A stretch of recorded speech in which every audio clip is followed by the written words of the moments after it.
향기와 컬러의 바다, 마음씨에 오신 것을 환영합니다. 마음씨 아로마 세라피스트 김인서입니다. 사이프러스 에센셜 오일에 대해서 함께 살펴보는 시간 갖도록 하겠습니다. 사이프러스 향기 맡아보신 적 있으신가요? 우리에게는 좀 익숙한 향기일 수도 있을 것 같아요. 소위 침엽수 하면은 우리에게 가장 익숙한 게 솔숲에서 나는 그 소나무의 향인데요. 이 사이프러스도 침엽수이기 때문에 비슷한 향이 나요. 다만 침엽수들도 또 각각의 그 나무의 종류에 따라서 향에 미묘한 차이가 있기는 한데요. 소나무의 향이 살짝 기름진 그런 침엽수의 향이라면 사이프러스 향기는요, 상큼함이 더해진 그런 침엽수의 향기, 그러니까 그 기름진 향은 사라지고 그 자리를 상큼함이 채워주는 그런 침엽수의 향기라고 저에게는 느껴지거든요. 여러분에게는 이 사이프러스 향기가 어떻게 느껴지나요? 먼저 식물 개요부터 같이 살펴보도록 하겠습니다. 보타니컬 네임은요, 쿠프레서스 셈브러 비렌스입니다. 네, 항상 보타니컬 네임은 발음이 참 어려워요. 그리고 얘가 속하는 과는요, 이 과는요, 바로 종속, 과목, 강문계의 그 과예요. 그래서 얘가 어떤 그 가계도에 속하는가, 어떤 그런 가문이라고 해야 될까요? 가족이라고 해야 될까요? 가문은 좀 더 큰 개념 같고 어떤 가족에 속하는가 그거를 말해주는 건데요. 예, 측백나무과입니다. 그래서 이 측백나무과를 이 패밀리를 말할 때 끝에 보면 이 취라는 CEAE라는 단어가 붙어서 형성이 되는데요. 이름이요. 예, 쿠프레사치가 바로 측백나무과를 가리키는 거고요. 이 사이프러스는 측백나무에 해당이 됩니다. 유럽에 가면은 사이프러스 많이 볼 수 있죠. 그리고 유럽에 가지 않더라도요, 우리에게 너무나 유명한 화가, 그리고 아주 친숙한 화가인 고흐의 그림에 보면은 이 사이프러스가 많이 등장하고 있잖아요. 그래서 이게 유럽에서 자생하는 나무이기는 하지만요, 우리에게도 그렇게 낯설지 않은 친숙함을 주는 그런 나무이기도 한 것 같아요. 하지만 또 이 유럽의 이탈리아의 스페인의 광활한 그 초원에 펼쳐져 있는 이 사이프러스 길을 떠올리면은 정말 너무 이국적이다, 아름답다, 예, 그런 감탄을 자아내게 하는 게 또 이 사이프러스 나무이기도 하죠. 이 사이프러스 에센셜 오일은요, 그래서 이 나무가 많이 자라는 자생지가 또 주요 생산지예요. 프랑스, 스페인, 모로코, 그리스. 아, 네, 다 너무나 가고 싶은 그런 꿈의 장소들이죠. 네, 바로 그곳에 이 사이프러스 나무가 자라고 있고요. 그곳에서 이 사이프러스 에센셜 오일이 주로 생산이 되고 있습니다. 추출은요, 수증기 증류법, 스팀 디스틸레이션을 사용을 하고요. 사실 우리가, 이 추출법이 다른 거는 몇 개 안 돼요. 특히나, 어떤 상업 용도로 뭐 화장품을 만들거나 아니면 상업용 향수를 만든다거나 아니면 방향제로서 어떤 상업적인 제품에 추가하는 게 아니라면은 보통 우리가 이 아로마 인사이트 카드처럼요. 음, 이 에센셜 오일의 향기를 어떤 마음의 치유, 그리고 기분 전환, 그리고 감정의 전환, 이런 용도로 사용을 할 때는요. 그러니까 쉽게 말해서 마음과 그 감정을 돌보는 용도로 사용을 할 때는요. 그리고 아로마 세라피에 사용을 할 때는 수증기 증류법으로 추출한 에센셜 오일들을 사용하고 있습니다. 이게 안전한 추출법이기도 하고요. 다른 추출법에 비해서 우리가 알 수 없는, 지금까지 알지 못하는 그런 미묘한 성분들까지도 수증기 증류법을 통해서 추출을 해낼 수 있기 때문에 이런 식물이 가지는 다양한 특성들이 서로 상호작용해서 더 효과적으로 발휘될 수 있기 때문에, 그리고 또 그만큼 안전하게 우리 몸에서 그 작용이 이루어지기 때문에 수증기 증류법으로 추출한 에센셜 오일을 주로 사용을 하고 있어요. 그래서 수증기 증류법으로 추출하기가 너무 어렵다. 안 나온다, 잘 안 나온다 이런 것들만 어쩔 수 없이 다른 추출법으로 추출한 에센셜 오일을 사용을 하기도 하는 거죠. 대표적인 게 자스민이거든요. 자스민은요. 자스민 에센셜 오일이라고 하지 않고 보통 자스민 앱솔루트 에센셜 오일이라고 하잖아요. 앱솔루트 에센셜 오일의 이름에 앱솔루트가 들어가면은 그거는 용매 추출법으로 추출을 한다는 거거든요. 유기용매를 써서 추출을 하는 방법이에요. 그래서 그런 에센셜 오일들은 손에 꼽아요. 그래서 대부분의 우리가 아로마 세라피 사용하는 에센셜 오일들, 거의 모든 오일은 수증기 중류법으로 추출하는 오일이다 라고 생각하시면 되겠어요. 그 다음에 이 사이프러스는 이 커다란 나무에서 어디에서 추출을 하는 거냐면 바로 이 가지하고 잎에서 추출해요. 그래서 이 뾰족뾰족한 가지 있죠. 네, 거기에서 추출을 하는 거예요. 저희 집에는, 그러니까 제가 사는 집은 이 울타리를, 그러니까 집과 집 사이에 쏙 들어가 있어가지고 담장을 또 치기가 참 애매하더라고요. 그래서 울타리를 칡백나무로 둘렀거든요. 근데 이 칡백나무가 허브도 그렇잖아요. 손으로 이렇게 만지면은 그 향이 확 살아나죠. 근데 이 칡백나무도 이 가지를 향으로 비비잖아요. 그럼 그 향이 확 살아나요. 특히 비가 와서 촉촉히 젖은 그 잎이나 가지를 문지르면은 향이 너무나 진하게 아름답게 살아나거든요. 근데 바로 그 부위가 에센셜 오일을 추출하는 부위이기도 해요. 이 잎이나 특히 이 잎을 현미경으로 자세히 들여다보면은 거기에 주머니가 있거든요. 그래서 그 주머니가 바로 이 에센셜 오일의 향기와 유효 성분들을 담고 있는 그 기름 성분들이 들어있는 주머니예요. 그 주머니가 있는 곳이 바로 에센셜 오일의 추출 부위가 되는 것입니다. 사이프러스 오일은요, 가지와 잎 한 60에서 100kg당 1kg 정도의 에센셜 오일이 추출이 된다고 해요. 주요 화학 성분은요, 이 사이프러스가 가지는 가장 많은 성분, 한 60, 70% 정도가 모노테르펜 성분이거든요. 근데 이 모노테르펜 성분이 하는 대표적인 작용이 바로 요거예요. 안티 인플라메이터리, 항염작용, 염증을 억제해주는 작용이죠. 그 다음에 디컨제스턴트, 우려를 완화해주고 우려를 생기지 않게 예방을 해줘요. 이 부분은 제가 이 사이프러스 에센셜 오일이 몸에 하는 작용에서 좀 자세히 다룰 거예요. 그 다음에 아날제식이요. 모노테르펜이 이 진통 효과도 가지고 있습니다. 그 다음에 제너럴 토닉 앤 스티뮬런트는요. 이 에센셜 오일의 모노테르펜 성분이 몸속에 들어가서 몸의 작용을 활성화시켜 준다는 거예요. 세포들이 좀 더 기운을 차릴 수 있게 해주고요. 그럼으로써 우리 몸의 장기들이 더 기능을 활발하게 할 수 있게 촉진시켜주는 작용을 하는 거예요. 그러면 이런 작용을 하는 모노테르펜이요. 절반 이상이요. 60에서 70%까지도 들어가 있으니 사이프러스에서도 이런 효과들이 나타나겠죠.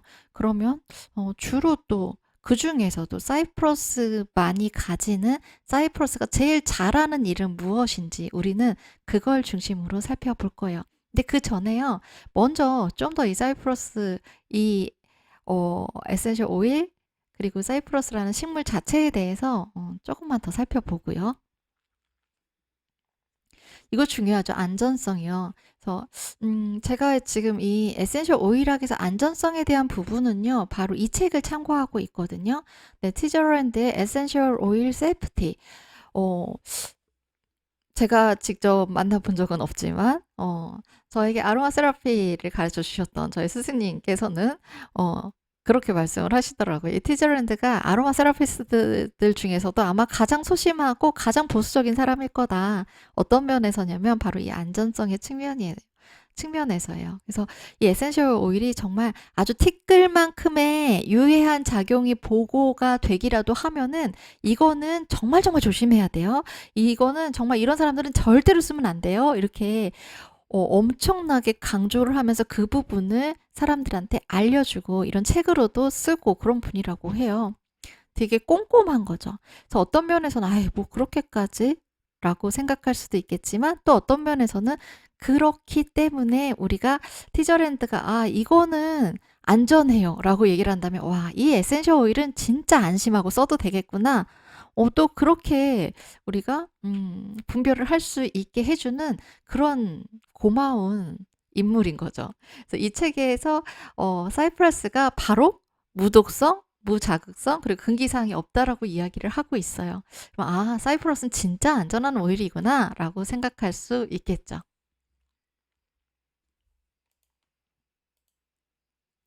네, 사이프러스를 어떤 치유에, 뭔가 마음의 작용에, 그리고 어떤 영혼의 작용에 그런 용도로 이용한 역사들을 잠깐 짚어보고 넘어갈게요. 고대 이집트에서는요, 이 사이프러스 나무가요, 노간주 나무, 소나무와 함께 신전의 공기를 정화하는 데 사용했다고 해요. 노간주 나무의 열매를 추출한 에센셜 오일이 주니퍼베리 에센셜 오일이거든요. 노간주 나무가 바로 주니퍼베리예요. 네, 주니퍼베리도 음, 이게 특히 몸과 마음을 정화하는데 어, 주요한 작용을 하는 에센셜 오일이거든요. 네. 근데 이게 우리의 몸과 마음을 정화하듯이 공기를 정화하고 영혼도 맑게 해준다고 생각을 했던 거예요. 그런데 바로 그런 작용을 하는 또 하나의 식물이 사이프러스라고 생각을 했던 거죠. 그래서 그거를 고대 이집트에서는 이제 신성한 공간에, 그리고 재래의식을 하기 전에 그 공간을 정화하는데 사용을 했던 거죠.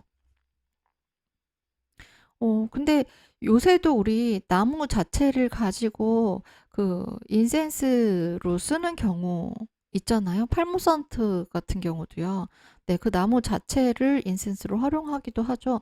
그게 고대의 이 재래 행사에서는요, 아주 익숙한 모습이었던 거예요. 그 다음에 고대 그리스와 로마에서는 사원하고 묘지 주변에 이 사이프러스를 많이 심었다고 해요. 그 이유에 대해서는 제가 바로 뒤에 슬라이드에서 설명을 드릴게요. 그리고 히포크라테스는 사이프러스를 출혈이 있는 중증 치질에 사용할 것을 권장했다고 하거든요. 이런 내용들을 볼 때마다 참 대단한 것 같아요. 이 히포크라테스가 살던 시절에는요, 현미경도 없었죠. 뭔가 이렇게 실험을 해서 밝혀낼 수 있는 그런 과학기술 같은 게 없었잖아요. 그냥 다만 이때의 사람들이 할 수 있었던 거는 경험적인 자료를 축적해서 그것을 가지고 이런 식물의학을 체계적으로 정립을 한 것인데요. 지금 현대에 와서 밝혀지는 그런 과학적인 실험이나 아니면 자료들이나 그런 축적된 자료들이요. 예, 그런 자료들이나 임상 사례들이나 이런 걸 통해서 밝혀지는 내용들이요. 다르지 않다는 거예요. 너무나 일치한다는 거죠. 그래서 항상 참 신기하죠. 신비롭다고도 할 수 있는 것 같아요. 그 먼 옛날에 사람들은 이걸 어떻게 알았던 거지? 우리는 이제서야 이만큼의 과학기술이 발전을 해서 이런 다양한 도구들을 활용을 해서 실험을 해서 겨우겨우 밝혀내는 것들을 그 먼 옛날의 사람들은 도대체 어떻게 알았던 걸까? 네, 참 신비롭습니다. 그래서 어떻게 보면요, 저는 이게 과학이라는 도구를 통해서 밝혀지는 건 진실이고, 과학이라는 도구를 통해서 밝혀지지 않는 것은, 그거는 진실이 아닐 수도 있어. 그거는 미신일 수도 있어. 그거는 관습적으로 내려져 오는 거긴 하지만 아무것도 아닌 것일 수 있어. 예, 그렇게 생각하는, 경향도 많잖아요. 그런데, 과연 그럴까? 라는 생각을 하게 돼요. 어, 원래 우리가 온전한 존재로서 이 삶을 살아갈 때, 자연과 교감을 할 때, 그리고 사람과 사람이 교감을 할 때는요, 알 수 있는 것들을요, 이성이라는 그 틀이 점점 더 커지고 점점 더 촘촘해지고 점점 더 정교해지면서요. 우리가 자연스럽게 저절로 알 수 있었던 것들을요, 오히려 그 촘촘한 틀들이 가리면서 예전엔 볼 수 있었던 것도 지금 볼 수 없게 되어 버려서 아주 힘들게 어떤 최첨단의 도구를 활용해서만이, 어떤 과학 기술을 활용해서만이 겨우겨우 하나, 두 개 볼 수 있게 되어 버린 건 아닐까? 그런 생각을 하거든요. 네, 이거는 저의 개인적인 생각이에요. 네. 네, 그냥 이 히포크라테스의 이야기를 보니 또 생각이 나서 잠깐 샛길로 샜습니다. 하지만 저는 저의 개인적인 생각이지만 왠지 이게 맞을 것 같아요.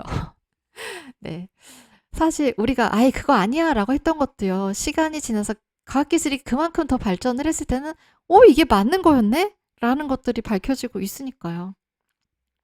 그 다음에 히포크라테스 말고 또 유명한 그 고대에서 중세로 넘어올 때 존재했던, 그때 살았던 의사가 있죠. 디오스코리데스하고 갈렌이요. 이 두 의사는요, 사이프러스 잎을 약간의 몰약은 미르거든요. 지금은 미르를 에센셜 오일의 형태로 쓰는데, 이 시절에는요, 아직 에센셜 오일의 추출법이 개발되지 않았으니까 미르를 레진의 형태로, 그 고체의 형태로 썼겠죠. 네, 그 미르와 함께 와인에 2주간 담그었다가 방광 감염이나 내추럴에 사용하도록 권장을 했다고 해요. 이거 히포크라테스하고 뭔가 겹쳐지는 부분이 있죠. 어디에서 겹쳐지죠? 네, 출혈이요, 출혈. 그럼 출혈을 막는 작용이 우리 몸에 어떤 작용이길래 이 히포크라테스도 그렇고 디오스코리데스도 그렇고 갈렌도 그렇고 이거를 이야기하고 있는 걸까? 사실 이게요, 사이프러스 에센셜 오일이 가지는 핵심적인 작용과 연결이 되어 있거든요. 궁금하시죠? 네. 조금만 더 지나가면요. 예, 조금만 더 기다리시면 바로 이 얘기가 나올 거예요. 그 다음에 컬페퍼는요, 사이프러스의 건조하고 결합하는 성질이 이 사이프러스의 가장 특징적인 성질이다 라고 강조를 하거든요. 이거예요. 사이프러스의 건조하고 결합하는 성질, 이게 출혈의 효과를 가져오는 거거든요. 출혈을 먹게 해주는 거예요.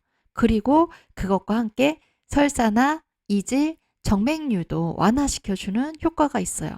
그래서 그러면 이 사이프러스의 건조하고 결합하는 성질, 이거를 지금 현대를 사는 우리들은, 이 아로마 세라피를 배우는, 아로마 세라피를 사용하고 활용하는 우리들은 건조하고 결합하는 성질을 어떤 용어로 부르거든요.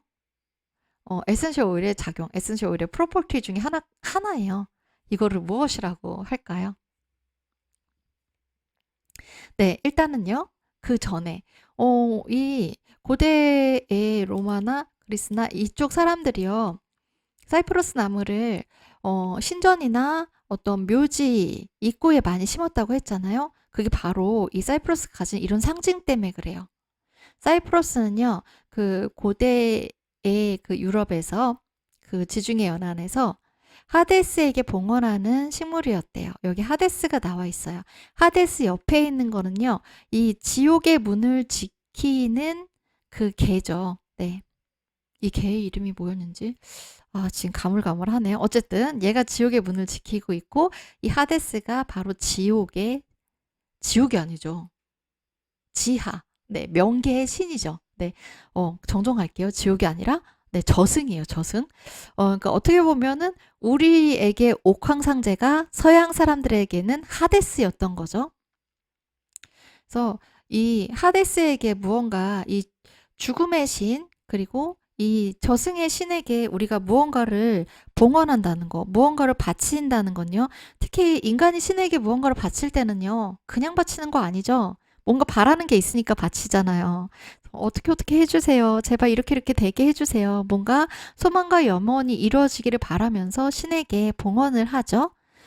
그러면은, 그 옛사람들은요, 이 저승의 신이요, 죽음의 신에게 어떤 거를, 간절히 염원했을까요? 어떤 기도를 했을까요?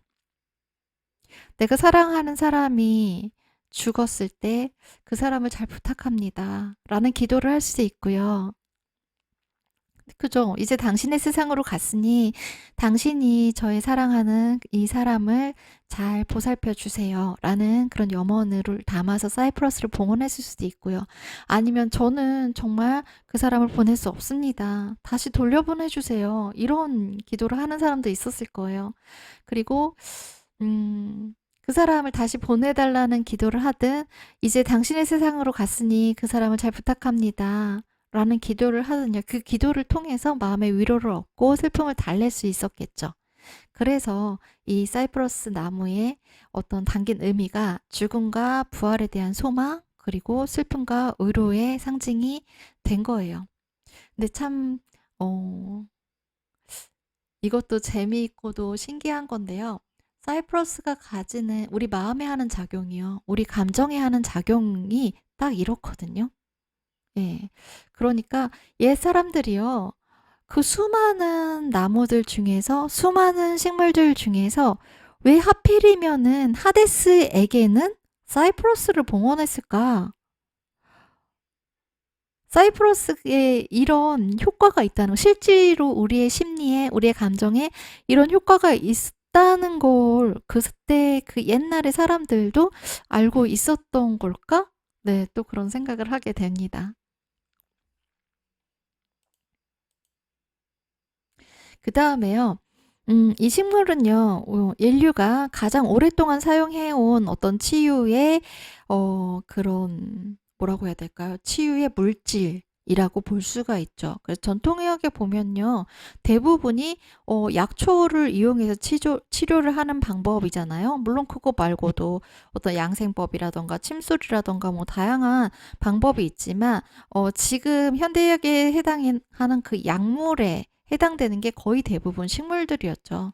그래서 이 에센셜 오일을 우리가 알아 살펴볼 때도요. 옛날 사람들은 그러면 이 에센셜 오일을 추출하는 그 식물을 어떤 치유의 용도로 활용을 했는가 그걸 살펴보는 게 지금 현재 우리가 에센셜 오일을 사용하면서 얻을 수 있는 어떤 효과 그런 것이 무엇인지 유추해 볼 수 있는 아주 중요한 단서가 되거든요.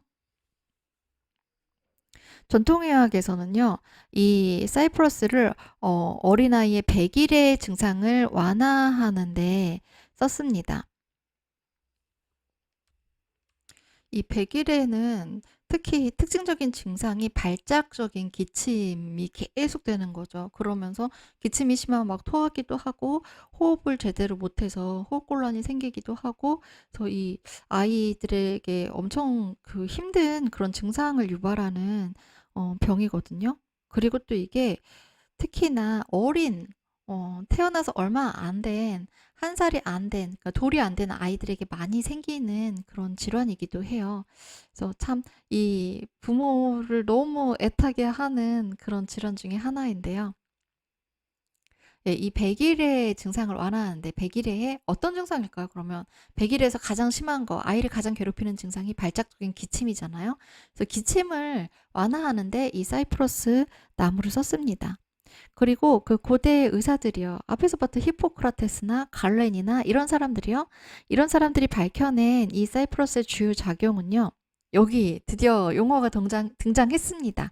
수렴작용이에요. 네. 이 수렴작용, 말리고 조이는 작용이 수렴작용인 거거든요.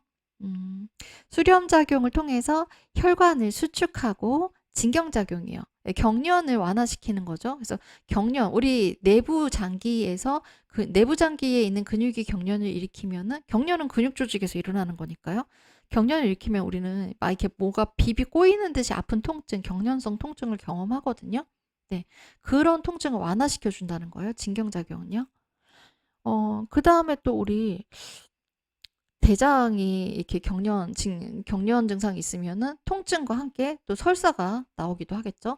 그리고 땀 나는 거죠. 땀 나는 걸 억제해 주는 거. 말리고 쪼인다 그랬잖아요. 수렴 작용, 말리고 쪼이는 작용. 그러니까 쪼여서 이런 혈관을 수축하고 그리고 말려서 땀이 나지 않게 하고. 사실 여기서 수렴작용을 통한의 진경작용도 포함했지만 이거는 또 다른 작용 기전에 해당이 되는 거예요. 그 다음에 항류마티스 작용이요. 이거는 사이프러스 에센셜 오일이 가진 모노테르펜 성분의 작용이기도 하죠. 항류마티스는 류마티스성 염증을 완화해 주는 거거든요. 그러니까 모노테르펜이 가지는 항염 작용이 여기에 연결이 되는 거죠. 그 다음에 이뇨작용, 그리고 전반적인 원기 회복이요. 네, 이런 작용을 한다는 걸 그 고대 의사들, 중세 의사들이 밝혀냈어요. 그래서 이런 작용을 하는 걸 바탕으로 해서 이걸 어떤 증상이나 질환, 몸의 불편감을 사용을 했느냐. 예, 치질이나 난소질환, 폐경, 폐경이 되었을 때 갱년기 증상이 여성들을 상당히 괴롭히잖아요. 네, 바로 그런데도 사이프러스를 활용했던 거예요. 그 다음에 바로 맨 위에 나왔던 백일해. 그리고 야뇨증이에요. 야뇨증이 뭐죠? 밤에 이불을 쉬하는 거. 그 다음에 인플루엔자, 목소리 상실, 예, 기침을 너무 많이 해서 목소리가 안 나오게 됐을 때. 류마티즘, 그리고 발에서, 특히 몸 중에서도요, 발에 유독 땀이 너무 많이 나면 이거 좀 곤란하죠. 발냄새도 심해지고, 예, 발바닥이 계속 축축하면서 거기에 세균 감염도 더 잘 될 거잖아요. 그래서 그럴 때, 특히 우리 몸 중에서도 발안을 억제해주는 용도로 이 사이프러스를 많이 주로 활용을 했다고 해요. 근데요, 옛날에 사람들이 사용했던 이 방법이요, 적용했던 이 증상이나 질환들이요, 지금 현재라고 해서 거의 달라진 거 없어요. 지금 현재 이 사이프러스 추출한 성분, 그리고 사이프러스 에센셜 오일을 사용할 때도요, 바로 이 전통의학에서 사용을 했던, 네, 민속의학에서 사용을 했던 민간요법이라고도 하죠. 민간요법에서도 사용을 했던 바로 이런 용도로, 이런 작용으로 지금도 여전히 사이프러스 에센셜 오일을 사용을 하게 됩니다. 그래서요, 이 사이프러스 에센셜 오일이 몸에 주로 작용하는 거는요, 순환계하고 호흡기계입니다. 그러면 순환기계부터 이제 하나하나 좀 더 파헤쳐 보겠습니다. 사이프러스 에센셜 오일의 순환계 작용 함께 살펴보도록 하겠습니다. 순환계라고 할 때는요, 심장을 중심으로 해서 심장과 폐의 순환, 그리고 심장과 온몸의 순환, 그리고 이 순환의 네트워킹, 그 연결망 작용을 하는 혈관의 작용, 이런 것들이 순환계에 포함이 되거든요. 거기에 더해서 이 혈관 하면 동맥혈관이랑 정맥혈관이 있죠. 그래서 이 동맥혈관과 정맥혈관 사이사이에 또 하나의 도로망이 하나 있어요. 혹시 무엇인지 짐작이 가시나요? 네, 림프순환이에요. 이렇게 림프계까지 이 순환계에 함께 묶어가지고 보통 이야기를 많이 하거든요. 그래서 이 순환계에 사이프러스가 하는 작용이요. 지금 제가 관련된 프로퍼티, 작용들을 여기 제시를 해놨어요. 제일 첫 번째가 아스트링젠트입니다. 아스트링젠트가 바로 수렴작용이에요. 네, 말리고 조이는 작용이라고 너무나 간단 명료하게 딱 표현을 했었죠. 그 다음에 다이유레틱, 예, 이뇨작용이고요. 헤모스타틱이 지혈작용이에요. 근데 결국은 이게 지혈작용을 하게 되는 것도요, 수렴작용을 통해서 지혈 효과가 생기게 되는 거거든요. 그래서 이 사이프러스가 우리 몸에 하는 작용 기전의 기본 원리는 아스트링젠트, 수렴 작용인 거예요. 비너스 디컨제스턴트, 이거는 정맥 우려를 예방하는 거예요. 그래서 대표적인 게 정맥류가 생기지 않게 예방해 주는 거죠. 네, 이것도 아스트링젠트 작용에 의해서 일어나는 거예요. 바로 비너스, 하지의 정맥 혈관의 수렴 작용을 촉진을 하면은 디컨제스턴트, 우혈 완화 작용이 생기게 되는 거거든요. 그 다음에 토닉이요. 이 토닉도 마찬가지입니다. 이것도 아스트링젠트, 수렴 작용을 통해서 일어나게 되는 거예요. 이거는요, 한번 우리의 컨디션을 생각해보면 쉽게 이해하실 수가 있을 거예요.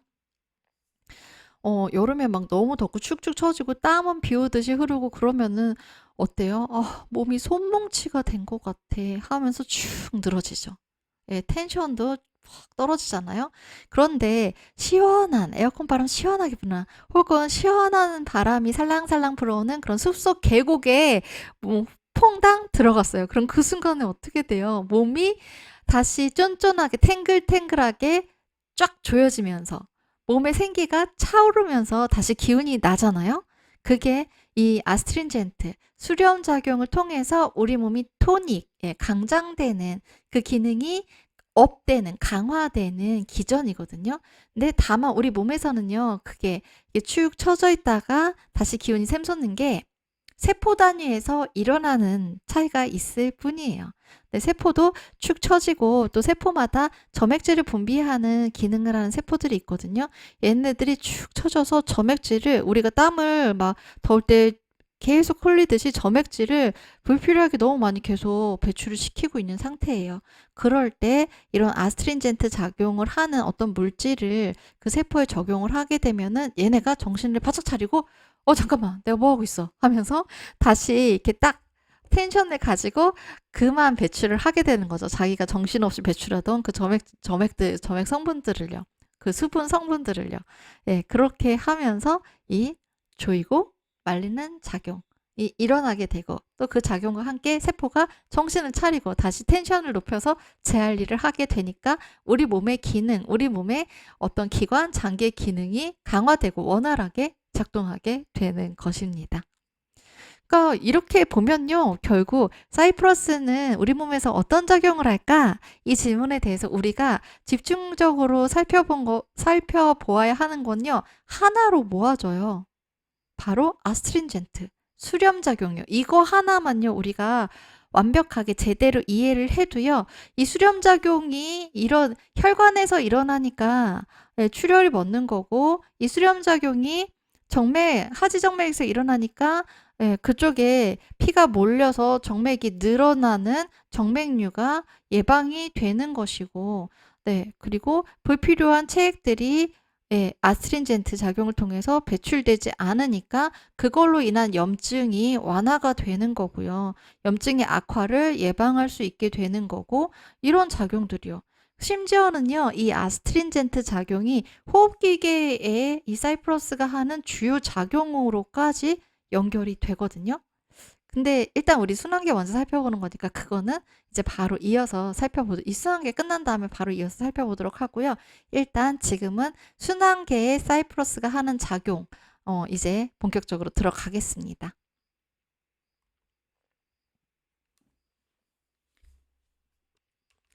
네, 주요 작용 원리예요. 아스트린젠트, 수렴작용. 이게 우리 몸에 다양한 기관이나 세포에서 이런 수렴작용이 일어난다는 게 어떤 의미인지, 어떤 기전에 의해서 어떤 효과를 나타내는 것인지 알면은 사이프러스가 우리 몸에 하는 작용이 무엇이다 라는 거 끝이에요. 네. 간단하죠. 이 아스트린젠트 수렴작용이 일어나게 되면은요, 우리 세포들이 정신을 차린다 그랬죠. 텐션을 올린다 그랬어요. 그래서 레스토레이티브, 원기가 회복이 되고요. 디컨제스턴트, 우려리 완화가 돼요. 그러면 이것을 통해서 혈관과 림프관을 비롯한 인체의 기관들이 토닉이 돼요. 그 기능이 강화가 되는 것입니다. 이게 주요 작용 원리예요. 제가 이미 설명드린 것을 간단하게 다시 한번 정리한 것입니다. 네, 이거는요, 지금 제가 이 내용 가지고 온 책이요. 예. 여기다가 써놨는데, 피터스 홀메스의 아로마티카 볼륨 2에 있는 내용이에요. 여기에 보면은 이 사이프러스의 작용이 이렇게 쭉 열거가 되어 있어요. 그래서 그 중에 우리가 이야기할 주요 작용들을 여기로 가지고 왔는데요. 먼저 첫 번째는 뉴로엔도크라인 레스토레이티브입니다. 뉴로엔도크라인, 이거는 신경내분비계거든요. 그러니까 신경내분비계의 레스토레이티브, 원기 회복 작용이에요. 여기서 뉴로엔도크라인, 신경계와 내분비계를 연결해 놓고 있거든요. 이거는요, 이런 내분비계는요, 호르몬을 분비해서 우리 몸의 기능을 조절하고 항상성을 유지하는 그런 시스템이죠. 근데 이 내분비계에서 그런 시스템이 작동을 하려면 뇌에 있는 시상하부, 뇌하수체에서 이 내분비 세맥에 호르몬을 분비하라는 신호를 보내야지만 그 작용이 일어나게 되는 거거든요. 그래서 내분비계는 신경계와 밀접하게 연결이 되어서 신경계가 작동하지 않으면 내분비계도 작동하기 어려워요. 그래서 뉴로엔도크라인, 신경 내분비계라고 이렇게 여기 묶어서 제시를 하고 있는 거예요. 그 부분의 원기를 회복시켜 주는 거니까 뭔가 우리 몸의 호르몬의 작용이 균형 잡힌 상태로 원활하게 작동하도록 해주는 작용이라는 걸 우리가 알 수 있어요. 그래서 이 작용으로 사이프러스를 썼을 때 우리가 완화할 수 있는 증상들이 무기력, 피로, 탈진, 신경통 같은 증상들이라는 거예요. 근데 사실요, 이 뉴로엔도크라인 레스토레이티브 하고요, 아드레노콜티콜 레스토레이티브 하고, 사실은 같은 말이에요. 네. 아드레노콜티칼은요, 이거, 우리 몸에 그 부신이라는 기관이 있잖아요. 콩팥 위에 이렇게 꽃갈모자 씌운 것처럼 삼각형 비슷하게 생긴 우리 몸의 기관인데, 이 부신이 다양한 호르몬들을 분비를 하는데, 여기 콜티컬이라고 됐죠. 부신의 껍질에서 분비하는 호르몬 대표적인 게요. 콜티코스테로이드라는 호르몬이거든요. 우리가 흔히 스테로이드 제제 쓰는 거 있죠. 스테로이드 연고. 그것도 콜티코스테로이드예요. 그리고 근데 얘네가 하는 중요한 메인 작용은 뭐냐면 그 스테로이드 연고 쓰는 거는 염증을 좀 완화시켜서 힘든 그 증상들을 없애려고 하는 거잖아요. 완화시키려고 하는 거잖아요. 근데 그거는요, 이 콜티코스테로이드의 부수적인 작용이고 메인 주작용은 뭐냐면 얘네들이 스트레스에 대해서 우리 몸이 대처할 수 있는 에너지를 효율적으로 쓸 수 있게 해주는 그런 작용을 하는 게 메인이에요. 그런데 그 부분에 뭔가 문제가 생겨서요. 우리가 어떤 스트레스 상황에 효과적으로 대처해야 돼요. 에너지를 끌어모아서 지금 집중적으로 써야 돼요. 그런데 그거를 도와주는 이 부신에서 분비하는 콜티코스테로이드, 그 중에서도 콜티졸이 제대로 분비가 안 돼요. 어떤 이유인지 몰라도 잘 분비가 안 돼요. 그러면은 스트레스 상황에서 이렇게 으쌰으쌰해서 파이팅해서 열심히 싸우거나 도망가거나 해서 그 상황으로부터 벗어나야 되는데, 그렇게 파이팅 할 수 있게 힘이 샘솟게 해주는 이 호르몬 분비가 잘 안 되면 어떻게 될까요? 급박한 상황에서도 뭔가 내가 집중해서 무엇을 해야 되는 상황에서도 계속 몸이 축 처져 있겠죠. 에너지가, 네, 집중적으로 생산되는 그 작용이 잘 이루어지지 않게 되는 거예요.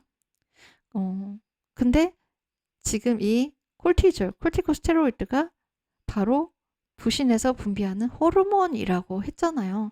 네, 그러니까 호르몬의 작용을 조절을 해서 균형을 회복시켜주는 게 바로 위에 있는 뉴로엔도크라인 레스토레이티브였잖아요. 그러니까 거기에 일종인 거예요. 하지만 이 작용이 중요한 작용이기 때문에 이 홀메스가 따로 여기 한 번 더 강조를 해놓은 것 같아요. 그래서 이 부신의 원기 회복을 시켜주는, 그럼으로써 우리가 효과를 볼 수 있는 부분은요, 사실 신경 내분비계를 원기를 회복을 시켜줘서 효과를 볼 수 있는 부분과 크게 차이가 나지 않는 거예요. 그래서 만성 피로 증후군을 완화시켜주는 그런 작용을 할 수가 있다는 거예요. 그 다음에 오바리안 레스토레이티브거든요. 오바리는 난소를 말해요. 그러니까 난소의 기능을 정상화시켜 준대요. 근데 이것도 맨 앞에 있는 뉴로엔도크라인 있죠? 네, 여기에 연결되는 부분, 신경 내분비계 중에 하나예요. 난소는요, 여성 호르몬을 만들어서 분비하는 중요한 내분비 셈이잖아요. 그러니까 여기 난소의 기능을 강장시켜 준다는 거, 난소의 원기를 회복시켜 준다는 건요, 그 여성 호르몬을 다시 균형 잡힌 상태로 만들어서 분비할 수 있도록 하는 그 작용을 도와준다는 거거든요. 네. 그래서 여성 호르몬의 균형을 유지를 시켜주니까요. 폐경기 증후군이 나타나는 거, 폐경기 증후군, 우리 흔히 갱년기 증상이라고 하죠. 갱년기 증상이 나타나는 원인이 여성 호르몬이 이제 생리가 끝나면서 급격히 감소하기 때문에 이런 다양한 갱년기 증상이 나타나는 거잖아요. 그래서 갱년기 증상을 완화하기 위해서 호르몬 대체요법을 쓰기도 하고, 또 우리가 다양한 식품을 통해서 자연의 그런 에스트로겐 함유량이 높은 그런 식품들을 섭취를 해서 그 증상을 완화하기도 하죠. 그래서 결국은 에스트로겐의 분비를 늘리게 되면은 이런 갱년기에 생기는 불편한 증상들을 완화시킬 수가 있다는 거거든요. 그거를 이 사이프러스가 난소의 원기를 회복시켜줘서 한다는 얘기예요. 그 다음에 PMS요. 이거 월경전 증후군이죠. 그래서 여기 이거 듣는 여성분들 중에서는요, 월경전 증후군 혹시 경험하고 계신 분 있으신가요? 많은 여성분들이 PMS를 경험하는 것 같아요. 이게 어떤 감정적인 상태로 경험하기도 하고, 이상식욕으로 경험하기도 하죠. 갑자기 막, 식욕이 돋는다거나, 입맛이 사라진다거나, 뭐, 아니면 평소에 먹고 싶지 않았던 것들이 먹고 싶어진다거나, 뭐, 이런 것들이요. 아니면 몸이 붓거나, 뭐, 배가 아프거나, 이런 식으로도 나타날 수 있고요. 근데 이런 것들도요, 호르몬의 변동 때문에 생기게 되는 증상들이잖아요. 그래서 난소가 여성 호르몬 분비를 균형 잡힌 상태로 잘 해주면은 그 증상도 완화될 수가 있거든요. 그리고 월경 곤란증. 이게 어렵게 말해서 월경 곤란증인데 생리통이죠. 네. 생리통도 이 난소의 그런 호르몬의 균형 잡힌 생성과 분비 기능을 회복시켜 주면은 완화될 수가 있는 것입니다. 네. 그러니까 이 세 가지는 다 연결이 되는 거네요. 뉴로엔도크라인, 그리고 아드레노콜티칼, 오바리안, 레스토레이티브는 다 연결이 되는 내분비계의 기능을 강화시켜주는 거, 균형 잡아주는 거, 거기에 다 들어가는 작용들이에요. 이거 사이프러스가 한다는 거죠. 그 다음에 다이제스티브 앤 판크레틱 엔자임 스티뮬런트, 이거는 소화 효소 그리고 췌장 효소의 분비를 촉진시켜 준다는 거예요.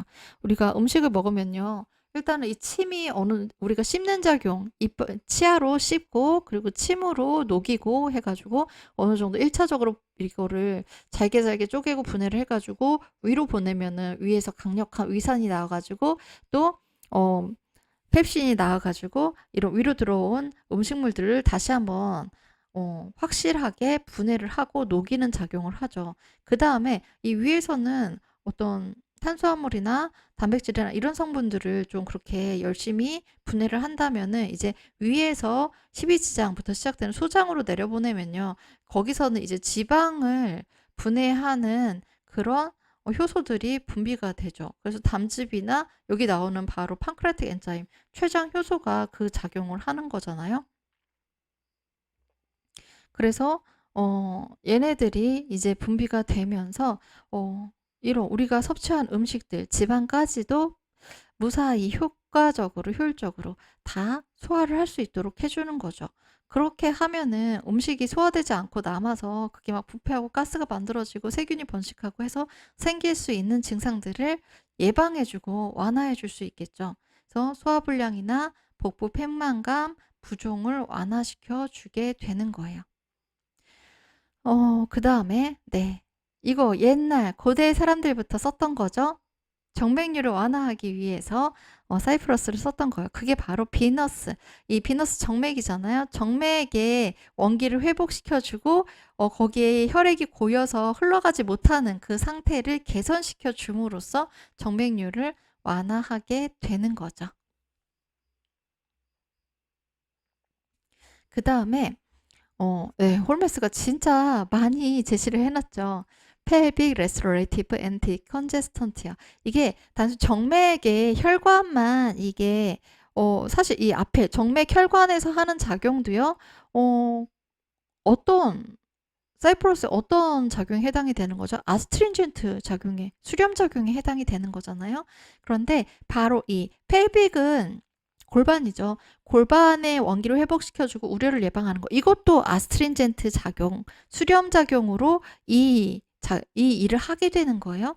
그래서 골반이 수렴 작용을 통해서 너무 이렇게 분비물이 과도하게 분비되거나 뭔가 그 분비물이 모여가지고 퉁퉁 붓거나 우열이 생기거나 순환이 거기서 정체가 되거나 그런 것들을 예방을 해주고 완화를 해줌으로써 우리가 완화할 수 있는 증상들이요. 반대로 골반에 어떤 체액이 정체되어서 거기에 쌓일 때 우리가 경험하게 되는 증상들은 우렬성 생리통, 그러니까 뭔가 거기에 빵빵하게 순환이 안 되고 혈액들이 모이고 노폐물이 모이고 체액들이 모여가지고 거기에 뭔가 이렇게 그 어떤 주머니에 물이 너무 빵빵하게 차서 그 어느 부분을 꾹 누른다고 생각을 해보세요. 그럼 계속 눌리는 부분은 계속해서 불편감이 느껴지겠죠? 네, 그런 식으로 생기는 생리통이 우렬성 생리통이거든요. 그래서 이런 우렬성 생리통이나 네, 거기에 체액들이 계속 고여 있으니까 그 체액들이 이제 생리혈로서 배출이 되는 거예요. 그래서 그 양이 너무 많아진 생리과다라던가 이것도 순환이 제대로 안 되는 문제가 여기에 또 같이 연결이 되어 있거든요. 그 다음에 경미한 자궁 출혈, 그리고 난소 낭종이요. 이게 물혹이라고 하죠. 낭종 시스트라는 건데 우리가 흔히 물혹이라고 많이 얘기하는 것 같아요. 그래서 이런 난소 낭종이나 출혈을 동반한 치질을 완화하는데 작용을 하는 거예요. 그 다음에 프로스타틱. 이거는 전립선이죠. 네, 전립선에 우열이 생기는 거 막는 거예요. 전립선이요. 네, 전립선이 빵빵하게 부어오르면요. 이 전립선과 전립선 사이에, 전립선이 감싸고 있는 그 중앙이에요. 요도, 남성의 요도가 있거든요. 그러니까 전립선이 부으면요. 이 전립선이 요도를 눌러가지고 소변이 나가는 길을 막아버려요. 네, 좁혀버리거나. 그러면 소변을 잘 놓을 수 없게 되는 그런 불편함이 생기거든요.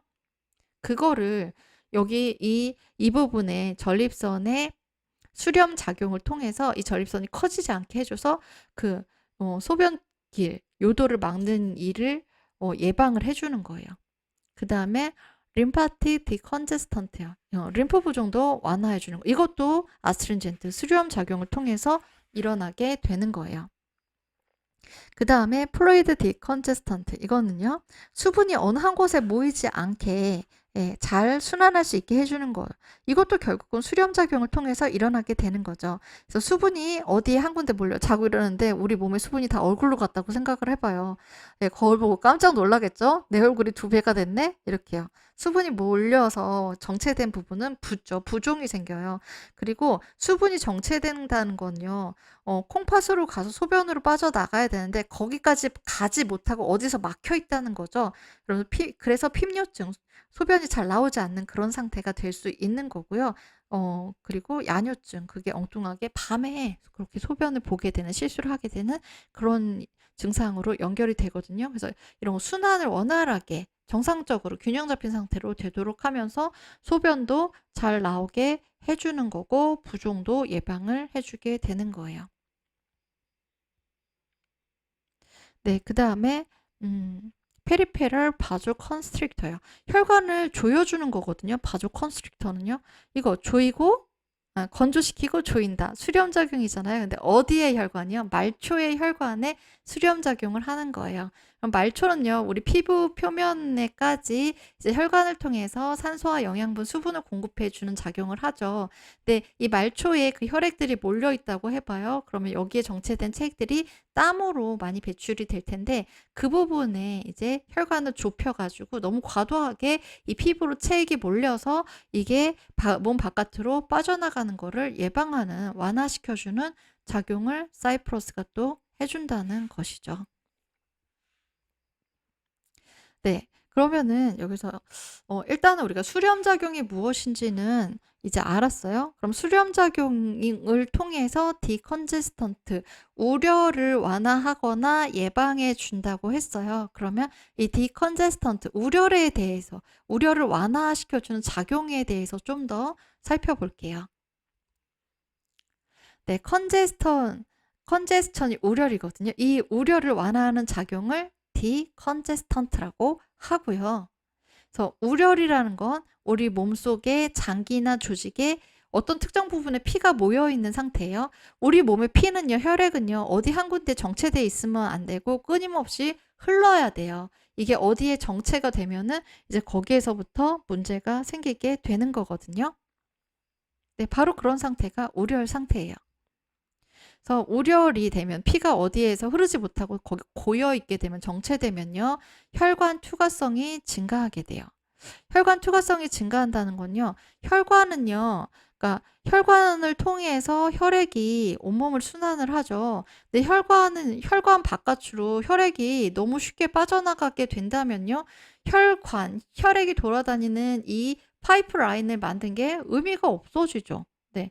혈관이 혈액이 혈관을 통해서만 돌아다니다가 필요한 혈액의 성분들만 이 세포와 서로서로 교환작용을 할 때 우리 몸이 제대로 온전하게 작동할 수가 있는 거거든요. 근데 혈관 투과성이 증가한다는 건요.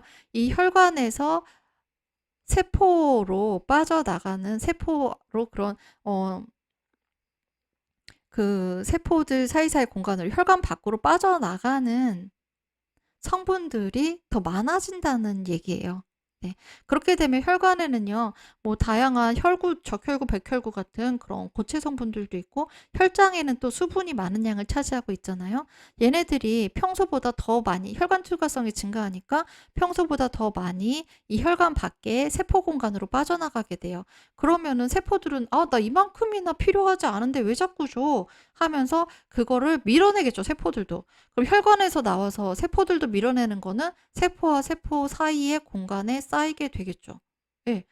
이렇게 쌓인 게 우리가 볼 때는 부었다라는 걸로 보이게 되는 거예요. 부종이 생기는 거예요. 그런데 이게 잠깐 이러다가 다시 사실 이 혈관에서 나와서 세포도 나 이거 필요 없는데 하고 밀어낸 것들은요. 림프관이 그거를 싹 수거를 해 가지고 림프 관을 통해서 이제 정맥 혈관으로 보내주는 그런 작용이 일어나거든요. 그래서 림프관이 우리 몸의 청소부라고도 하는데요. 근데 그 림프관도 지금 제대로 작동을 하지 못하고 있어요. 그리고 혈관 투과성은 계속 증가해 가지고 불필요하게 너무 많은 체액을 보내주고 있어요. 그럼 어떻게 될까요? 거기에 체액이 들어차서 부종이 생기다 못해서 뭔가가 빽빽하게 들어차 있는 상태니까 뭔가 원래 그 혈관에서 세포까지 산소랑 이산화탄소 교환이 있고 영양분이 왔다 갔다 하면서 교환을 하고 호르몬들이 왔다 갔다 하면서 작용을 하고 그래야 되는데 거기를 이 체액이 딱 막고 있는 거 꽉 막혀 있어요. 정체돼 있어요. 그러면은 세포가 필요한 것들 그리고 세포가 혈관으로 배출해야 되는 것들도 제대로 왔다 갔다 교환을 못하는 상태가 되겠죠. 순환의 정체가 심화가 되는 거예요. 그러면 세포는 세포대로 나 혈관에서 산소 받아야 돼. 호르몬 받아야 돼. 영양소 받아야 돼 하는데 길이 막혔어. 어떡하냐? 이런 일이 생기는 거고. 또 세포 입장에서도 여기 이산화탄소 있잖아. 요새 쓰레기 수거 왜 안 해가? 이 재활용품 왜 수거 안 해가? 그러면은 혈관 입장에서도 할 말이 있는 거죠. 길이 막혔어. 가지러 갈 방법이 없어. 이렇게 되면 세포는요. 자기가 필요한 산소랑 영양분 공급받지 못하고 노폐물, 쓰레기만 잔뜩 계속 쌓여가요. 그럼 일을 제대로 할 수 있을까요? 없을까요? 못하죠. 그러면서 세포랑 조직의 기능 장애가 발생하게 되는 것입니다. 네, 그러니까 이 우려리요 생기지 않게 예방해 주는 거 중요하겠죠. 그래서 바로 이 우려를 예방하는 작용이 디컨제스턴트고요. 세포와 조직 기능의 장애를 다시 완화시켜서 이 세포와 조직의 기능이 원래의 상태로 돌아가서 제대로 작동할 수 있도록 해주는 게 레스토레이티브의 원기 회복 작용인 거예요. 혈관의 우려리요. 혈관이 컨저스션 된 상태가 어떤 상태인지 지금 그림을 가지고 와봤습니다. 지금 이게 정상혈관이에요. 그리고 이거는 아직 우렬까지는 아니고요. 하이퍼레미아는 혈액이 여기에 과다하게 몰린 상태예요. 네. 혈액이 여기보다 이게 모세혈관이거든요. 모세혈관으로 혈액들이 지금 너무 많이 들어차 있는 상태죠. 네. 그리고 이건 혈액의 방향이에요. 우리 심장에서 혈액이 나오면은 네, 우리 몸의 말초로 가서 이제 세포에 산소랑 영양분을 공급해주고 그 다음에 정맥혈이 되어가지고 다시 심장은 돌아가잖아요. 이 화살표는 그 방향을 얘기해주고 있는 거예요. 근데 이게 계속해서 이 혈액이 이쪽으로 너무 많이 몰려들기 시작을 해요. 그럼 결국은 컨제스천, 우려혈 상태가 되는데요. 이 혈액이 단순히 여기에 많이 모여든 상태하고요. 우려혈 상태하고 차이점이 있어요. 음. 이 차이점 뭔지 눈에 확 띄죠? 여기 혈액이 몰려있는 정도랑 비슷한 것 같은데요. 이 동맥혈액과 정맥혈액의 분포가 어떻게 돼 있어요? 정맥혈액이요. 원래 동맥혈액이 있던 이 빨간색이었던 자리까지 다 푸르딩딩하게 정맥혈이 이 모세혈관 공간을 다 차지하고 있는 거죠. 이건 뭐예요? 여기에 모여든 혈액이요. 심장으로 다시 돌아가지 못하고 어딘가에 막혀서 정체되어 있다는 거예요. 여기 어딘가에 막혀가지고 정맥혈이 심장으로 돌아가지 못하면요. 이제 점점점 여기 이 뒤에서부터 막혀 있으면은 계속해서 혈액은 이쪽으로 보내지니까 점점점점 쌓여서 이제 여기까지 다 이 심장으로 돌아가지 못한 혈액, 정맥 혈액들이 여기까지 쌓여가지고 여기 모세혈관 전체가 다 푸르딩딩하게 되어버리는 거. 이 상태가 바로 우려리 좀 심각하게 진행된 상태라고 이야기할 수 있습니다. 그러니까 결국 우려리 생기면요. 단순히 몸이 부었어, 얼굴이 부었어. 여기서 끝나는 게 아니라 순환에 문제가 생기면서 그 순환을 통해서 제대로 산소랑 영양분을 공급하지 못하는 노폐물을 처리하지 못하는 세포, 그리고 그 세포들이 모여있는 조직이나 기관에도 이제 문제가 발생하게 되는 거예요. 그래서 혈관 투과성 증가 있잖아요. 그거를 좀 그림을 보면서 설명을 해드리려고 가지고 왔습니다. 이 정상적인 스캔이다 보니까 우리가 실제로 맨눈으로 확인할 수 있는 우리 몸, 네, 너무나 자주 확인하는 몸이 붓는 거, 그거에 대해서 설명을 해주는 거거든요. 이게 피부 겉의 표면이에요. 각질층이고요. 그래서 보면은 이 진피층이 있는 부분에 혈관이 있잖아요. 이 혈관으로 평상시에는요.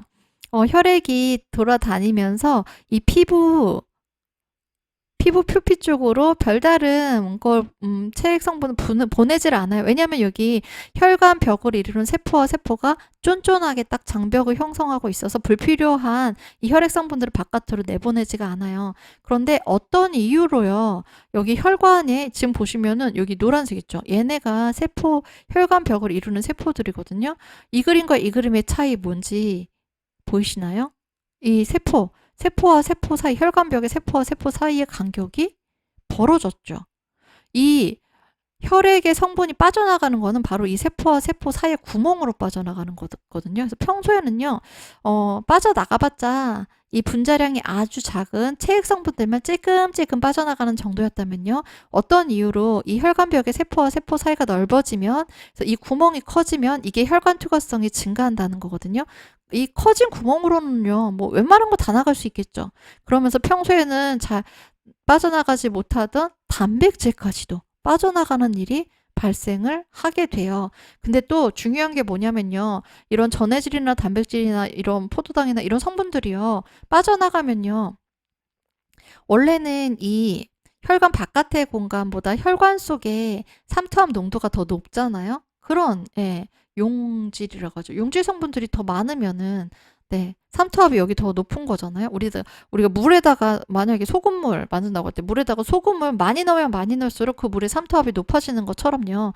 혈액의 삼투압이 이 혈관 속에서 이 혈액의 삼투압이 혈관 밖보다 낮은 상태잖아요. 높은 상태죠.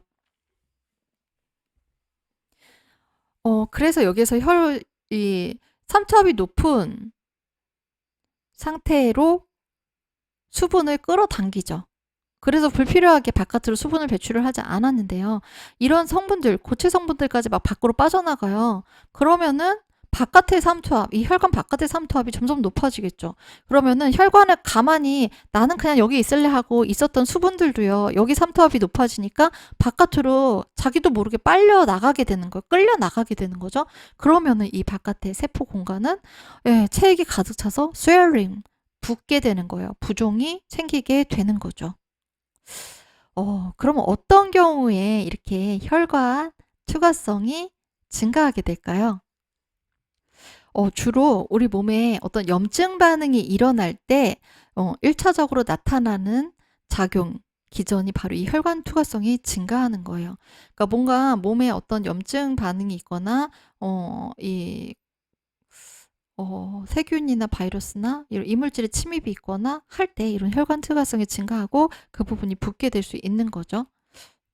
그리고 이게 딱히 세균이나 바이러스 말고도 혈관 장벽을 무너뜨릴 수 있는 다양한 요소들이 또 이런 혈관 투과성을 증가시켜서 부종을 일으키는 작용을 할 수도 있어요. 그래서 이렇게 혈관이 우려이 되면요. 지금 림프순환 장애로 이어진다고 앞에서 잠깐 설명을 드렸었죠. 여기 보면은 이게 혈관이에요. 그리고 바깥에가 이제 세포들이 있는 공간이고요. 평소에는요. 얘네들이 이런 큰 알맹이들은 바깥으로 빠져나가지 않고 이렇게 있는데요. 작은 애들 같은 경우는 어때요? 여기 세포와 세포 사이가 완전히 본드로 붙여놓은 것처럼 딱 붙어 있는 게 아니라서 이 사이사이로 크기가 작은 애들은요. 쉽게 왔다 갔다 할 수가 있거든요. 이게 정상적인 그런 조직의 상태일 때예요. 그런데 얘가 이제 혈관 투과성이 어떤 이유로 증가하게 되면은요. 요만하던 애들만 이렇게 많이 빠져나갔는데 이렇게 커다란 애들도 빠져나갈 만큼 이 구멍이 더 넓어져서 여기에 있는 혈액 성분들이 더 많이 빠져나가게 되죠. 그러면은 이 림프관에서 하는 일이, 림프순환이 하는 일이 여기 혈관에서 그냥 막 내보냈는데 세포는 나 이거 필요 없어 하고서 거부한 애들이요. 그래서 세포와 세포 사이의 공간에 이게 쌓여있는, 노폐물로서 쌓여있는 애들을 림프관이 싹 수거를 해가지고 데리고 가서 정맥순환으로 정맥혈관으로 보내주는 일을 하는 건데 뭐야 일을 해도 끝이 없어. 이거 다 치운 줄 알았는데 또 있어? 또 있어? 이거 너무 많아. 내가 이거 다 처리 못해. 이런 상태가 되어 버리면서 림프관도 두 손 두 발 다 드는 거죠. 뭐 이렇게 많아 치울게 하면서 나 더 이상 못 치워. 이렇게 림프순환 장애가 생기게 되는 거예요. 네, 이게 바로 염증 반응이 일어날 때 혈관 우려이랑 혈관 투과성이 증가되는 걸 보여주고 있는 거거든요. 여기 1번이라고 사실 이거 1, 2, 3번은 제가 아로마 세라피 생리학에서 염증 파트 다룰 때 자세하게 설명을 드렸어요. 그래서 여기에 대한 설명은 그 부분으로 넘기겠습니다. 네, 궁금하신 분들은 거기를 찾아보면 되고요. 여기서 중요한 거는 염증의 기전이 아니라 사이프러스의 작용이니까요. 이런 외부에서 얘네들 지금 마이크로비라고 되어 있는데 어떤 세균이나 바이러스가 침투를 했어요. 예, 피부가 찢겨졌네요. 상처를 입어서 여기로 세균들이 막 들어왔어요. 그러면 요 보라색 애들이요. 대식세포랑 수지상 세포예요. 얘네들이 뭐야 어떤 놈이 들어온 거야 하고 이 세균들을 꿀꺽꿀꺽 삼켜가지고요. 얘네들 잘게 분해를 해요. 얘네들의 정체를 밝히는 거예요. 신상을 터는 거예요. 이런 놈들이구나. 그러면 어떻게 지금 준비를 해야겠네? 어떻게 우리가 대책을 강구해야겠네?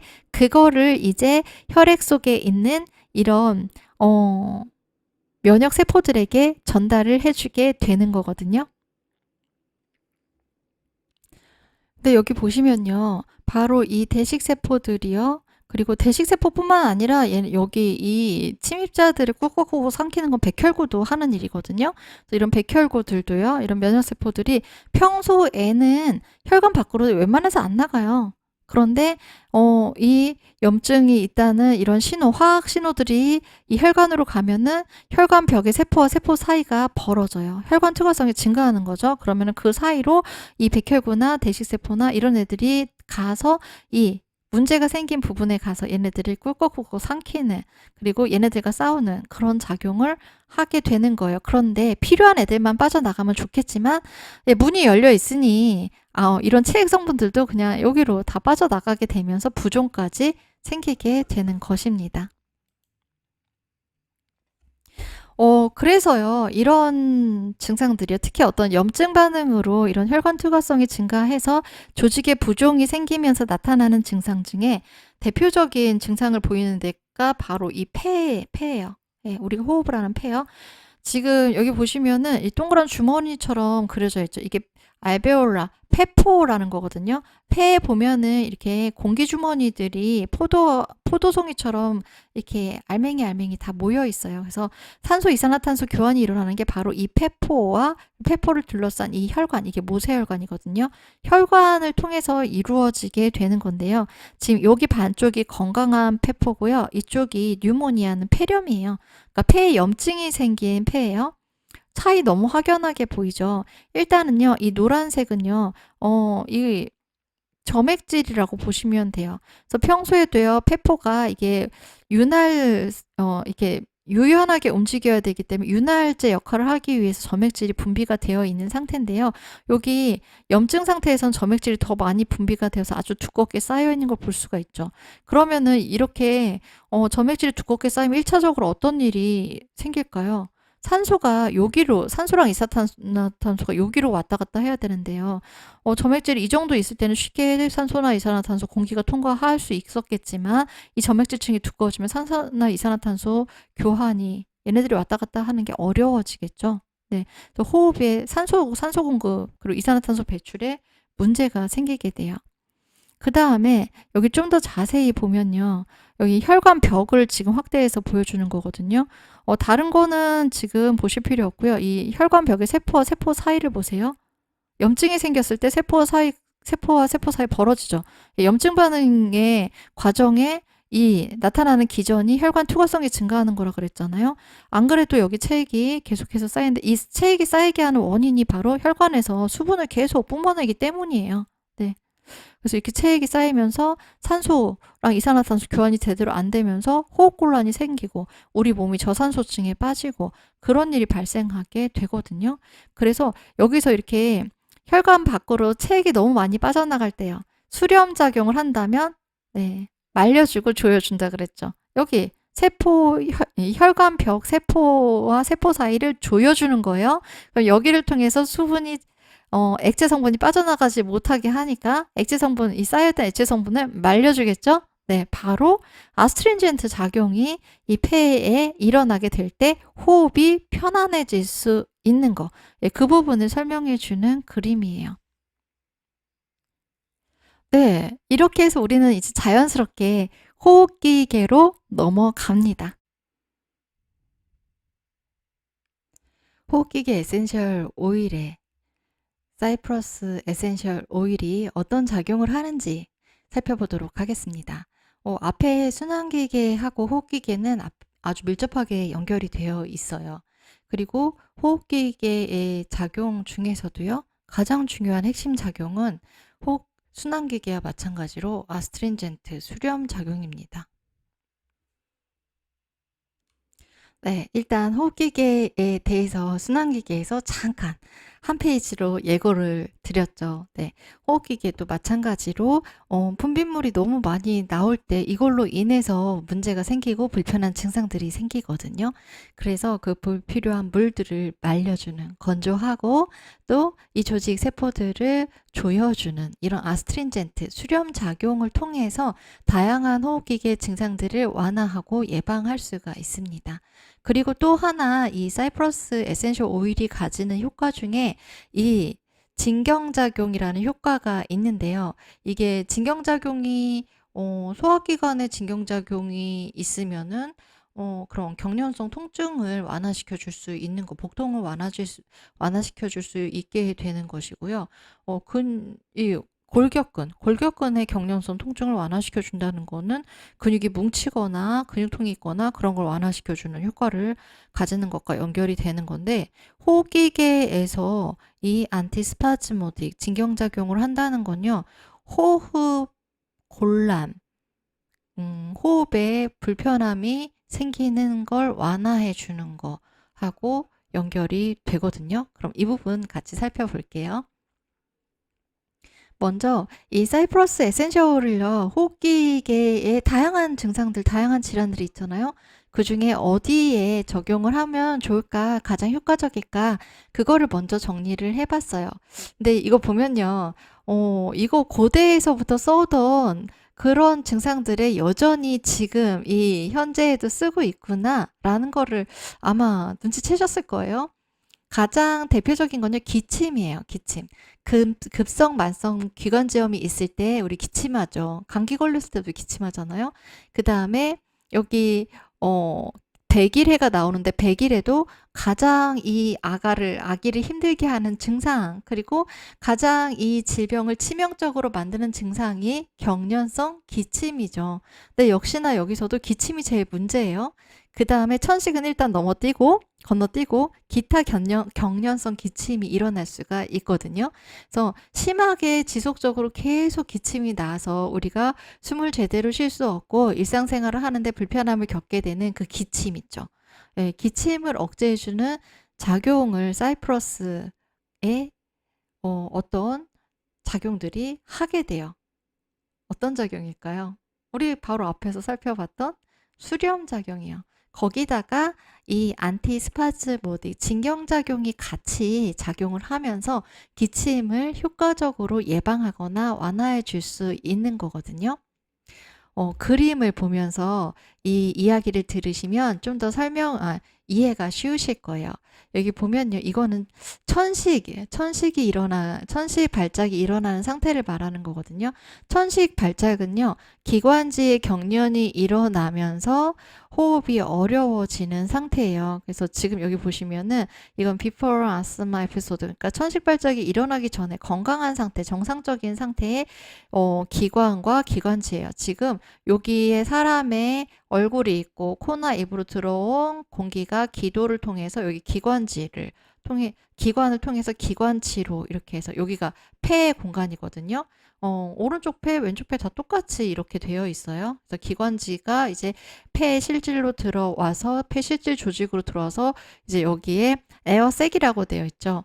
이게 바로 폐포예요. 알베올라. 공기 주머니로 연결이 되고 또 공기 주머니가 모세혈관이 이 공기 주머니를 감싸서 심장과 폐순환을 하는 거죠. 그 모세혈관의 혈액순환을 통해서요. 그런데 천식 발작이 이제 일어났네요. 두 개의 그림의 차이가 뭘까요? 여기 네. 공기 주머니는 별 차이가 없는 것 같은데요. 여기 보면은 여기 이렇게 뭔가 울퉁불퉁해져 있는 게 보이시나요? 여기 실로 묶어진 것 같은 거 있죠? 이 하얀색이요. 이 하얀색이 바로 근육이에요, 근육. 이 기관지에 있는 스무스머스, 평활근이거든요. 이 근육이 지금 여기서는 잘 그게 표현이 안 되는데 muscle around the airway contract라고 되어 있거든요. 그러니까 이 기도를 둘러싼 이 근육들이 수축을 한 거예요. 그러면은 이 근육이 수축한다는 건요. 이 기도를 실로 이렇게 삥삥삥삥 칭칭 감아놨다가 이 실을 쭉 잡아당겨서 더 이렇게 당겨서 묶는 거, 조여서 묶는 거랑 같은 효과가 나는 거거든요. 그러면은 지금 이 안쪽에 에어가 들어가는 이 기도는 통로잖아요. 근데 이 근육이요. 이 기도를 감싸고 있는 이 근육이 실을 잡아당겨서 이렇게 당기는 것처럼 근육이 수축하면서 이 공간을 확 조여들어요. 그러면은 공기구멍, 공기의 길, 기도가 좁아지게 되겠죠. 기도가 좁아지면은 예, 산소가 들어가는 길이 좁아지는 거니까 숨쉬기가 어려워져요. 근데 거기다 더해서 어떤 작용이 일어나느냐? 예, 이 작용이 일어납니다. 여기서는 이제 아스마가 천식이죠. 천식 발작이 일어나는 폐가 이번에는 이쪽에 있어요. 건강한 기관지와 이 천식이 있는 기관지의 차이, 어떤 게 있을까요? 일단 여기는 빨간색으로 평활근을 표시를 했거든요. 근육이 이렇게 이완돼 있다가 수축을 하니까 이 통로가 좁아지죠. 예, 꽉 조이니까 거기에다가 이 기관지 점막의 세포들을 보면은 정상적인 상태에서도 점액을 적당히 분비를 하는 세포들이 이 안에 들어가 있거든요. 근데 점액을 분비하는 세포들이 너무 과도하게 점액을 마구마구 뿜어내요. 그러면은 안 그래도 이 기도가 공기구멍이 좁아져 있는 상태에서 여기 점액질까지 차오르니까 정말 이 산소가 들어갈 틈이 없어지죠. 이산화탄소가 나갈 틈이 없어지죠. 그래 가지고 호흡곤란이 생기는 거예요. 천식 발작이 생기게 되는 거예요. 그래서 여기서 이 기도 분비물이 잘 안 나오게 이 기도 분비물을 말려주고, 예, 그리고 얘네들이 이렇게 여기 이 통로까지 분비물이 막 나오지 못하게 그 세포들을 조여주고, 이거 무슨 작용이에요? 말려주고 조여주고 수렴 작용, 아스트린젠트죠. 그 다음에 여기에 더해서 안티스파즈모디, 항경련 작용이에요. 누구의 항경련? 이 빨간색 띠로 표시가 되어 있는, 그리고 이 앞에서는 이 하얀색 실처럼 표시가 되어 있는, 네, 이 평활근에 대한 항경련 작용이요. 얘네들이 수축하는 거를 억제해서 이완 상태에 있도록 하면서 이 기도를 꽉 조여들지 못하게 막아주는 작용이요. 이 두 가지 작용이 동시에 일어나면서 천식 발작을 예방해 주고요. 또 우리가 기침을 하는 것도요. 이렇게 기도 안에 점액질들이 너무 많으면요. 목에 가래가 잔뜩한 상태를 한번 떠올려 보실래요? 어떤가요? 답답하고 이거 가래 빨리 빼내고 싶죠. 그래서 억지로라도 일부러라도 기침을 하잖아요. 근데 그렇게 해서 하는 기침도 있지만 우리의 이런 기관지, 폐, 그리고 몸의 군데군데에는 기침 반사를 조절하는 포인트들이 있어요. 그래서 감지 센서라고 보시면 되거든요. 그 감지 센서에 무언가 이물질이나 어떤 자극이 감지가 되면은 뇌 연수에 기침 중추가 있거든요. 뇌 연수에 기침 중추로 신호를 보내요. 그래서 이거 기침해서 여기 뭔가 이상한 거 있는데 얘 좀 내보내야 될 것 같아. 기침을 하면 그 압력으로 우리 폐와 기관지, 기관에 있는 이물질들이 바깥으로 나갈 수가 있거든요. 기침할 때 그 순간적인 압력으로요. 그렇게 그런 이물질들 자꾸 자극하는 이 무언가를 바깥으로 내보내기 위해서 그 센서들이 뇌의 기침 중추 신호를 보내게 되는 거예요. 근데 문제는요, 진짜 뭔가가 있어가지고 이 센서들이 기침 중추로 신호를 보내면은 기침을 해서 그 뭔가 우리 몸을 자극하는 이물질들을 바깥으로 내보내는 거니까 우리에게 도움이 되는 거죠. 근데 센서가 고장나는 경우가 있어요. 그래서 아무것도 없는데 아무도 건드리지 않는데 이거 뭐야 이거 뭐야 하면서 막 애가 엄청 민감해져가지고 계속 여기 뭐 있어 빨리 기침해서 내보내 하면서 뇌의 기침 중추에 계속 신호를 보내요. 그러면은 우리가 조절할 수 없는 발작성 기침이 계속해서 일어나게 되는 거예요. 어떻게 조절할 수 없는 그런 기침들이요. 그래서 그 코로나 후유증 중에서 발작적인 기침이 갑자기 시작돼서 멈추지 않고 지속돼서 일상생활이 어려워지는 그런 고통을 호소하는 사람들이 많았거든요. 그게 바로 이런 센서가 고장나서 생겼던 일인 거예요. 네. 그래서 이 호흡기계의 작용에서는 사이프러스가 두 가지 작용을 같이 하면서 기침을 완화시켜주고 숨쉬기 편하게 해준다 라고 기억하시면 돼요. 어떤 작용이요? 아스트린젠트, 수렴작용하고 안티스파즈모딕, 진경작용이요. 네, 호흡기계는 아주 간단하죠?